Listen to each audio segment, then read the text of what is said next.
Miss Brie, Seigneur fasse sur français. vous la bénédiction de vos ancêtres, comme on a l'habitude de le dire, et surtout que tout ce que vous fassiez dans la vie marche. Aujourd'hui, on revient en Galmandouka, ça c'est à l'est du Cameroun, ça vous le savez. Et on était là, n'est-ce pas, pour pratiquement des travaux qui avaient été faits pour lesquels il fallait faire sortir les blocs, que vous verrez ici, je te prie d'aller là. Et qui avaient été, n'est-ce pas, effectués pour lequel il fallait améliorer derrière pratiquement le processus de fabrication. Et on avait parlé, n'est-ce pas, du processus de lithostabilisation. Et on s'était dit, n'est-ce pas, qu'il fallait présenter un peu ce qui devait être fait et surtout changer pratiquement le principe. Mais aujourd'hui, je voudrais, n'est-ce pas, qu'on s'attarde sur c'est quoi la stabilisation en elle-même. Et puis, vous dire aussi pourquoi est-ce que l'apport de l'eau est très important dans le processus et pourquoi est-ce qu'il faut fabriquer avec cela. Maintenant, je voudrais également faire une différence ou alors un exemple, n'est-ce pas, un distinguo sur un élément appelé dur, comme dans votre jargon et dans le jargon populaire, et également appelé solide. Il faut savoir que quelque chose qui est solide passe d'un état visqueux ou encore liquide pour être solide après une transformation ou un refroidissement. Et maintenant, quelque chose qui est dur, c'est quelque chose pratiquement qui subit une pression et qui naturellement devient compact au toucher ou encore pratiquement à une certaine pression exercée là-dessus. Alors, c'est pourquoi ici, n'est-ce pas, je voudrais qu'on essaye de revenir sur le principe de fabrication. Ici, vous allez voir que nous avons pratiquement des graviers, nous avons du ciment, nous avons du sable. Et ça, n'est-ce pas, on va faire un mélange. Et toi, je te prie de venir là pour le mélange, pour que vous voyez, n'est-ce pas, un peu comment le mélange du béton va être fait. Il sera visqueux, d'ailleurs. Là, tu vas fermer, oui, tu remets. Tu remets. Alors pendant que tu prends là, n'est-ce pas, et qu'il est en train de faire les mélanges, n'est-ce pas, on va continuer, n'est-ce pas, avec ce qui est. Vas-y, je te place pour le prendre là. On va apprécier, n'est-ce pas, le mélange ensemble. Alors, maintenant ici, des essais d'immersion sur les BTC, n'est-ce pas, ont montré que l'absorption du bloc doit être, n'est-ce pas, d'environ 800 grammes jour. Maintenant, c'est quoi la stabilisation? La stabilisation de la brique, n'est-ce pas, est un élément qui permet, n'est-ce pas, d'améliorer son comportement mécanique et leur résistance à l'humidité et au froid. Maintenant, si la stabilisation, n'est-ce pas, elle a pour, on va dire, tendance, n'est-ce pas, à affaiblir légèrement la capacité de régulation hydrométrique de la brique, il faut savoir que cependant elle peut aussi permettre, n'est-ce pas, de préserver leur inertie thermique. Et derrière ce qu'on appelle l'inertie thermique, il faut savoir que c'est ça l'élément premier de la stabilisation qui est l'élément important du bloc. Et à côté de ça, maintenant on s'est dit il faut avoir tous ces éléments là, n'est-ce pas, pour pouvoir avancer. Et on a aussi tendance, n'est-ce pas, à parler, n'est-ce pas, des éléments qui entrent dans, n'est-ce pas, les caractéristiques de tout ce qui est, n'est-ce pas, pris dans la stabilisation. La plupart du temps, on parle de conductivité thermique. On vous parle également pratiquement du classement à l'eau. On vous parle, n'est-ce pas, de la résistance à, n'est-ce pas, la compression qui est de 78 bars, de la résistance à l'écrasement qui est de 48 heures, et ceci pour une immersion, n'est-ce pas, de 33 bars. Alors, de tous ces éléments, il faut également se dire, n'est-ce pas, que nous avons un déphasage thermique. On a, n'est-ce pas, une atténuation acoustique, comme on a du classement à l'eau, on a la masse volumique, on a la chaleur spécifique, qui sont tous ces éléments-là qui nous permettent d'améliorer. Sauf que maintenant, dans tout ça, il y a parfois des confusions qui ne permettent pas aux gens, n'est-ce pas, de faire le ratio, de faire quelque chose de bien. Alors, qu'est-ce qu'on s'est dit? Aujourd'hui, on va vous montrer un peu quels sont les avantages et comment est-ce qu'on peut procéder. Donc, de ce fait, on va revenir ici sur l'élément visqueux que voici. Tu peux remonter un peu d'eau encore. Voilà. Donc, ici, on a un élément visqueux qui, lui, ou alors qui est liquide et qui, une fois posé dans un moule, on suppose que ça, c'est notre contenance de moule, qui, lui, passé ici, n'est-ce pas, devra être solide. Par après, une fois qu'on aura terminé, qu'on va envoyer là, qui devra être solide. Voilà. Tu peux ramener maintenant ici dans la contenance, si on a bien tourné. Voilà. C'est bon. Voilà. On suppose que ça, c'est notre moule. Voilà. Vas-y. On aura versé. Oui, français. Voilà. C'est bon, on peut laisser même comme ça. Alors, là, pratiquement, on a déjà notre moule, on a l'élément visqueux à l'intérieur. Après pratiquement une journée ou deux, ou alors lorsqu'on aura démoulé, on va se rendre compte qu'il est dur. Voilà, comme on vous a dit, on a retiré l'élément de votre seau, que voici. Comme on a dit, on quittait d'un élément visqueux à un élément solide, voilà. Donc là, c'est quelques minutes, hein. Vous voyez, c'est déjà pratiquement solide. Ça commence à être solide en fait. Donc avec du temps, vous allez voir que c'est un peu plus consistant. Merci. Donc il est devenu comme ce parfum, n'est-ce pas? Mais maintenant, est-ce que parce qu'il est devenu dur, il n'a plus de présence d'eau? Je dis non. Même étant dur ici, il y a tout de même une présence en teneur en eau. Et c'est pareil également pour les blocs. Sauf que maintenant, je voudrais revenir également dans le processus de fabrication. Voilà. Ici également, on a eu à mettre la terre, on a eu à mettre le sable et on a eu à mettre, n'est-ce pas, du ciment. Et on vous a dit également qu'ici, pour le faire, il fallait tout d'abord avoir pratiquement des propriétés ou alors des caractéristiques telles que la placidité, la compressibilité, la granulométrie équilibrée, pratiquement la cohésion. Et on a dit ici que c'était pratiquement le liant naturel qui était le type d'argile qu'on avait et qui nous permettait de faire un ratio. Et ici, on avait parlé de la kaolénite. Alors maintenant, on a eu des compositions et on nous a dit qu'en masse sèche, un bloc devait avoir 80% de terre, 10% de sable et 10% de ciment. Alors nous avons des composés ici. Sauf que quand nous sommes venus pour le processus de lithostabilisation, on s'est rendu compte qu'il y avait des éléments ici qui ne permettaient pas de respecter cela de façon standard. Et maintenant, derrière la fabrication, on a eu à faire intervenir un autre élément qui était un hydrofuge de masse qui lui a permis, n'est-ce pas, que ceci se fasse. Alors, on a pratiquement fabriqué les blocs. Et à la fin, pratiquement, on vous montrera des essais lancés à partir pratiquement de cette hauteur là-bas, pour cette colline. Pardon. À partir de cette hauteur ici que vous verrez. À partir de là, n'est-ce pas, il devra prendre le parpaing et le bloc qu'il va lancer. Et quand il va le lancer, vous et nous, on appréciera un peu pour voir c'est quoi les deux éléments. Et c'est à partir d'ici que je voudrais que vous sachiez c'est quoi la différence entre un élément solide et un élément dur. Et maintenant comprendre que la brique est à la fois solide et à la fois dure. C'est pourquoi on parle, n'est-ce pas, d'un béton.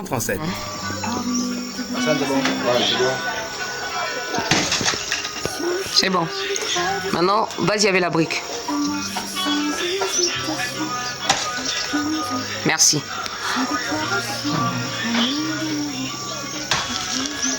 Merci. Alors là, je voudrais revenir sur cet essai que vous voyez, n'est-ce pas, l'un de nos employés en train de faire pour vous montrer, n'est-ce pas, la résistance entre le parpaing de 15 et le bloc également que nous avons fabriqué ici en Galmanduka. Parce que nous avons été ici, nous avons dit que la résistance, n'est-ce pas, n'était pas bonne au niveau de la fabrication. Et cet essai, n'est-ce pas, c'est pour vous le prouver. Derrière ça, maintenant, je vais faire, n'est-ce pas, un petit essai et un petit exemple pour vous montrer, en fait, des différences que vous pouvez avoir et comment vous pouvez comprendre le phénomène, n'est-ce pas, de, je vais dire ça comment, de stabilisation. Et pourquoi, n'est-ce pas, il est nécessaire d'avoir de l'eau. Le bloc doit absorber de l'eau. Pourquoi? Et non pas faire ressortir de l'eau, non pas évacuer totalement de l'eau. Et même que lorsqu'un bloc a totalement été stabilisé, il ne doit pas automatiquement être refractaire seulement. Merci. Béton de terre. Et maintenant derrière l'alliage qui a été fait pour la composition du bloc, rentrons ici. Vous avez pratiquement le mélange qui a été fait et qui est moulé ici. Voilà, je te prie de revenir un peu là. Et Landry, tu peux renvoyer au niveau de la machine. Vous allez excuser les tenues, donc je suis là à l'improviste et il fallait pratiquement les faire. Donc, on va sortir ça. Ouais. Oh, pardon. Voilà. Voilà. Vous comprendrez déjà ici que derrière pratiquement le mélange, il ne doit pas être visqueux comme de l'autre côté, mais il doit tout de même avoir une certaine teneur en eau pour pouvoir nous permettre d'avoir une motte qu'on peut serrer et qu'on peut lâcher comme ceci et qui va s'éclater très doucement. Voilà. Alors, une fois qu'on a fini et qu'on a tourné, on va l'envoyer en machine. Ici, l'élément n'est plus visqueux. On va l'envoyer en machine et lorsqu'on doit, n'est-ce pas, le sortir, on aura, n'est-ce pas, un élément compact qui va nous donner le bloc que nous avons derrière. Et ainsi, on comprendra ensemble c'est quoi le processus de stabilisation et comment est-ce que vous pouvez arriver vous-même à faire votre propre bloc. Comment vous pouvez demander l'expertise et comment vous pouvez... Voilà. C'est une prise manuelle et là, on n'a pas d'électricité sur le chantier, donc on oublie de l'utiliser. Voilà, merci. On va faire sortir le bloc. Vous pouvez l'emporter. Miss Brick 237. Voilà. Voilà le bloc que vous avez. Donc, tu vas tourner. Voilà pourquoi on vous dit généralement que on veut un bloc qui, lui, derrière tous les éléments, a des caractéristiques qui respectent. Quand on parle de la placidité, c'est la capacité au matériau de se former sans fissuration. Vous voyez, là, on n'a pas de fissuration. Maintenant, quand on parle de compressibilité, la capacité au matériau, n'est-ce pas, de se compacter lors du compactage, ce que vous voyez. La capacité maintenant, quand on parle de la granulométrie équilibrée, c'est tous les éléments qui entrent dans la composition du bloc qu'on a fait de façon rangée sans laisser de vide, que vous verrez encore là-bas. Et maintenant, on avait parlé de la cohésion qui était autre chose, comme on a dit encore, que la présence d'un lien naturel, qui était l'argile. Et ici, on a dit c'était la caolinite. Voilà le bloc qu'on a. On ira poser. Et maintenant, derrière la suite pour la stabilisation, on doit mettre de l'eau. Là, j'ai de l'eau, par exemple. Et ici, je profite pour répondre à plusieurs questions. Parce que certains ont dit, Madame Christine, une fois que le bloc est fabriqué, derrière le principe d'étanchéité, il ne devrait plus absorber de l'eau. Ah ben non. Même le parpaing sec, même quand vous avez levé la maison, il doit prendre de l'eau. Et c'est ce que je dis. Et c'est pourquoi j'ai dit, même sec, il y a une certaine teneur en eau. Alors là, maintenant, je voudrais vous dire, une fois que le bloc est là et qu'on a aspergé comme ceci, vous verrez avec moi. Vous verrez. Il y a absorption, hein. C'est-à-dire que au fur et à mesure, regardez, on va prendre ensemble, regardez, vous voyez que ça absorbe de l'eau. Ça absorbe. Et pendant que ça absorbe, il y a un principe maintenant, on va dire, si je peux appeler ça d'électrification, qui fait que les papilles à l'intérieur de tout ceci vont faire comme si elles s'accordaient, tac, tac, tac, et elles se mettent ensemble, elles se joignent, n'est-ce pas? Et en ce moment-là, c'est comme des feuillets qui s'ouvrent et qui chacune, n'est-ce pas, prend sa place pour avoir quelque chose d'homogène. Donc l'eau ici a sa place. Et maintenant, pense qu'elle a pris une certaine quantité d'eau chaque jour pendant les 21 jours, voire même plus. Elle permet maintenant que tout cela se raccorde et qu'on ait un bloc solide et dur. D'où, n'est-ce pas, l'appellation béton de terre. Et maintenant, lorsqu'on revient ici, je voudrais vous montrer. Là, ça c'est le parpaing. Je voudrais mettre de l'eau. Essayons de baisser. Ça c'est de l'eau que j'ai mis sur le parpaing. Voilà. Vous avez de l'eau. Vous voyez que même si elle tombe, vous voyez absorption. Il y a absorption également. Voilà. Donc, comme vous dire, n'est-ce pas, que c'est pas parce qu'un bloc est fabriqué et ne prend pas de l'eau qu'il a été mal fait. Non, il est conçu pour absorber. Et là, maintenant, derrière la construction, lorsqu'on a terminé, il y a des éléments qui sont utilisés pour pallier justement à l'infiltration d'eau. Et je dis encore, pour chaque élément, il y a une certaine teneur en eau qu'on ne doit pas traverser pour chaque matériau. Et il y a des principes à respecter aussi, tout comme dans les éléments de fabrication de tout ce que vous faites. Alors, lorsque c'est fait maintenant ici, parce que vous avez quelque chose que vous avez pris dans un environnement constant, vous le remettez dans son environnement constant, pour qu'il continue de réguler la température, il faut éviter derrière votre électrostabilisation de mettre des éléments qui vont le faire sortir pratiquement du matériau premier qu'il avait dans le matériau fini pour avoir quelque chose qui est devenu, je ne sais pas moi, comme je sais pas, une pierre, qui est plutôt devenue comme une pierre. Voilà, mettons la pierre, voilà. Si on la pose, elle n'absorbe pas. La pierre n'absorbe pas d'eau. Et si nous essayons de casser le bloc, vous verrez qu'elle n'absorbe pas. Donnez-moi un peu un marteau là-bas. Voilà, donc voilà, nous avons mis un peu d'eau. Laissez-moi aller sur ce bloc-là. Attendez que je mette un peu plus d'eau. Voilà. Voilà. Voilà. Alors, là, on a mouillé. Je voudrais que tu casses ici déjà. Voilà. Alors, vous et moi, on se rend compte qu'il y a eu infiltration d'eau. Vous voyez un peu? Il y a infiltration d'eau. Alors, maintenant, arrivons ici. Je voudrais que tu casses également ici. Voilà. Comme on a dit, vous avez vu qu'il y a également absorption d'eau, tout de même. Voilà. Donc, vous ne pouvez pas avoir un bloc que vous avez pratiquement totalement stabilisé qui ne peut absorber, même si c'est un petit grammage d'eau, c'est pas possible. Donc, derrière la lithostabilisation que vous faites, il ne faut pas, je vais dire, sortir de la norme. On doit avoir un élément qui, lui, intègre le milieu dans lequel il se situe et qui doit, n'est-ce pas, respecter les principes, n'est-ce pas, davantage du bloc, l'inertie thermique, le meilleur filtre acoustique, la résistance, la durabilité dans le temps et qui intègre le milieu dans lequel il se situe. Et il faut savoir maintenant que derrière pratiquement tout ce qui est rayons de soleil et tout là qui sont, n'est-ce pas, frappés sur le bloc ici, lorsqu'ils sont emmagasinés à l'intérieur du bloc, Ils sont pratiquement régulés de seule façon naturelle pour être redistribués pratiquement dans la pièce. Amand, je t'en prie, je voudrais que tu viennes parce que là, ce sont les miens. Si on demande, ils vont nous dire, ben voilà, et tout.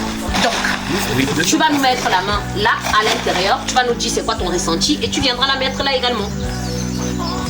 Là. Qu'est-ce que tu as comme ressenti, par exemple? Il chauffe, il est froid, quoi. Il chauffe. Ok, maintenant j'aimerais que tu ramènes les doigts par ici. C'est froid. Voilà.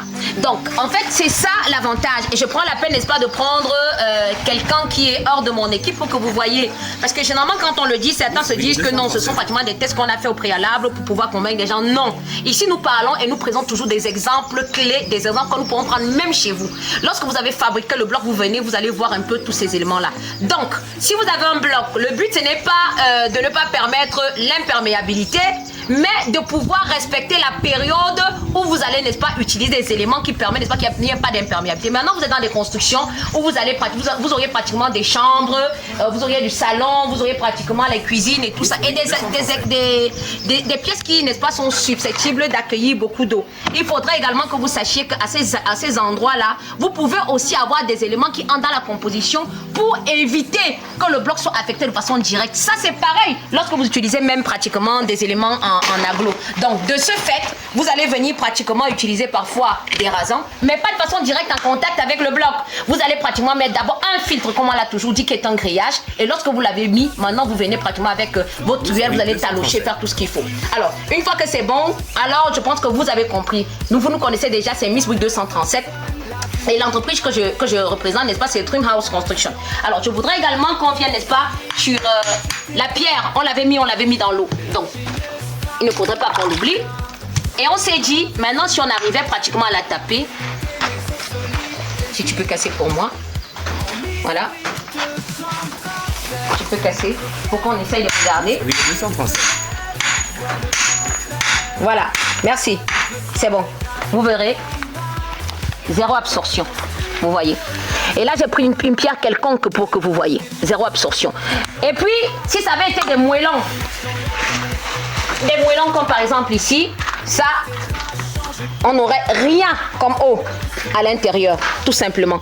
Donc, c'est pour vous présenter, vous dire que chaque matériau, n'est-ce pas, ses avantages, ses inconvénients, mais dans tout ce qui est principe de construction, lorsque vous travaillez la petite maçonnerie, il faut généralement vous repérer, n'est-ce pas, pratiquement à la DTU et également faire des choses qui également cadrent avec ce que vous avez. Et n'oubliez pas le principe fondamental sur lequel s'appuient ces constructions, j'ai dit très bien, c'est la météorologie. Donc, lorsque vous avez des éléments que vous ne comprenez pas, référez-vous pratiquement au service de votre zone qui refaire tout cela. Si c'est au Cameroun, on a dit c'est la SECNA, ça peut être chez vous en Côte d'Ivoire, je sais pas c'est quoi le nom, ça peut être chez vous au Mali, au Sénégal et tout. Et puis, vous avez pratiquement des références là-dessus. Donc, on vous dit merci. Vous me connaissez déjà, c'est Miss Brick 237, l'entreprise que je dirige s'appelle Dream House Construction et le numéro par lequel vous pouvez nous joindre c'est le 677 19 55 87. On vous a dit vous avez besoin de plans, vous avez besoin de devis, vous avez besoin de rénover votre maison, vous avez pratiquement besoin d'achat d'une machine, vous avez besoin de formation, vous avez besoin d'autres choses qui entrent dans le principe de construction de la petite maçonnerie. Sonnez-nous, on est ouvert et on pourra vous aider. Vous avez pendant les vacances des enfants qui sont soucieux, n'est-ce pas, d'apprendre ce que nous faisons ou encore qui sont dans le domaine technique et qui veulent, n'est-ce pas, faire des formations, nous sommes ouverts. Et également, comme on le dit, que la paix du Seigneur soit sur vous, la bénédiction de vos ancêtres, comme on a coutume de le dire, et toujours, surtout que tout ce que vous fassiez dans la vie marche. Merci et bonne journée. Le soldat pris en main, tu construis nos lendemains.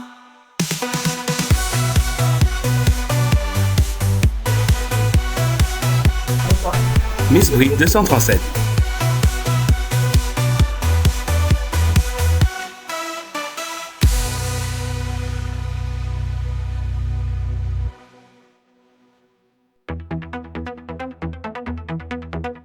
Miss Brick 237 mettons, construire des rêves avec passion, des briques de terre elles façonnent l'avenir avec détermination.